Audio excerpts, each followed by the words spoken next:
what do you look for? What do I look for? They got to be able to spin a knife better than me. I'm geeking out. Okay. What do I look for? Let's see. Well, first and foremost, you have to be from SEAL Team 96, which people don't even know about. No, I'm joking, man. Honestly, none of that crap matters to me. I just don't care. I don't care about what you did. I care about who you are now and what you're doing now to better yourself.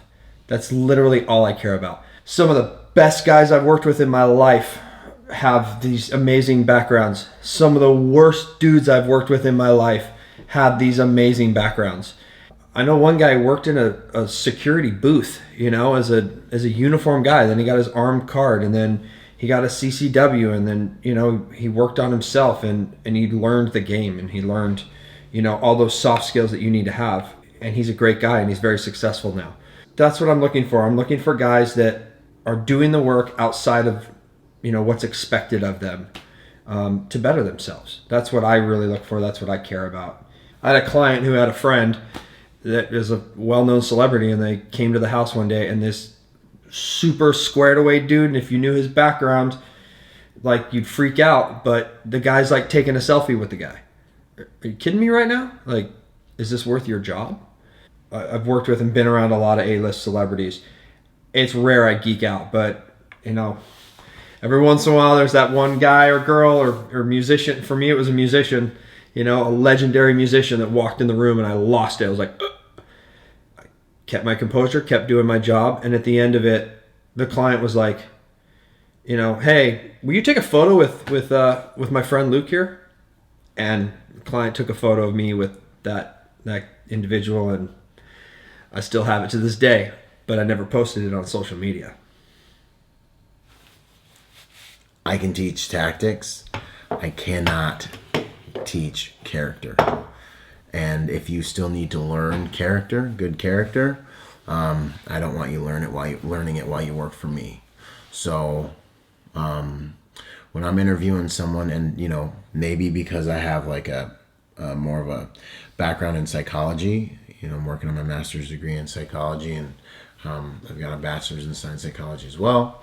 That's been an interest my entire life. I've gone through hundreds of audiobooks on it and things like that. I'm looking for that character.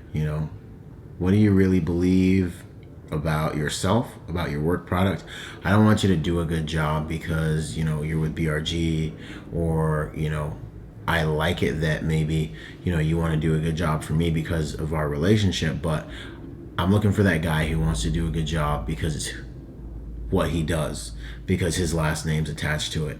I'm looking for the guy who's gonna have integrity because it's just who he is, because that's what he does, that's who he is, and he takes pride in his work. And no matter what happens, at the end of the day, he's gonna render a work product that's in line with his own personal pride. That's the guy I'm looking for to represent my brand.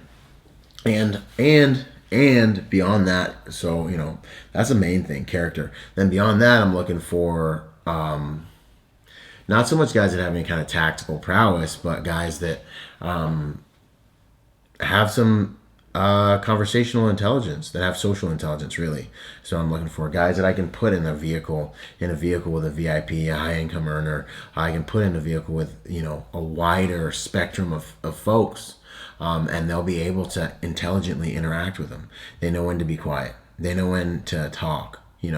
They have that social intelligence where they can feel where their client's at, and they, they're not trying to be buddy. They know how to be professional, effective, courteous, pleasant. They know when to make it extremely obvious that they are not paying attention. To what's being said. They know when to give distance and when to tighten things up and make sure they're, right there. Where the client needs them. So I'm looking for guys that are socially intelligent. I'm looking for guys that have good character and integrity. I can teach you tactics. That's easy stuff. That's basic stuff. But kind of those intelligence, and then the third thing I'm looking for is emotional intelligence. A lot of things. If you, I've been in private security for the last decade. I'm still young in the industry, but I've done it around the world a couple times, and I've been doing it for the last decade or so. Let me tell you something, and I've worked for every demographic of client that the industry has to offer.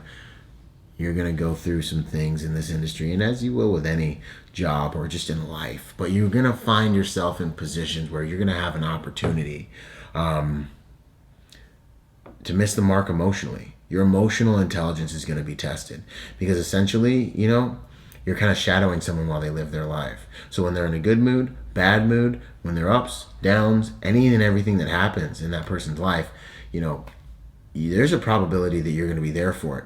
Their moods, all of it.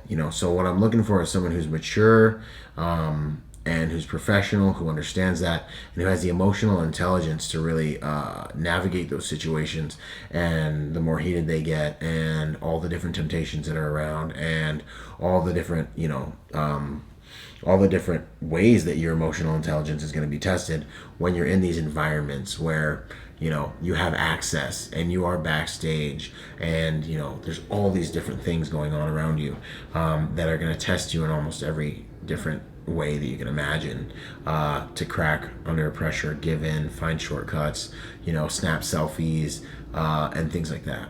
So yeah, it's interesting that it's a quasi-tactical job, and it's a job that is shrouded in a lot of glamour, but at the end of the day, social intelligence, emotional intelligence, and integrity are what are going to help you last.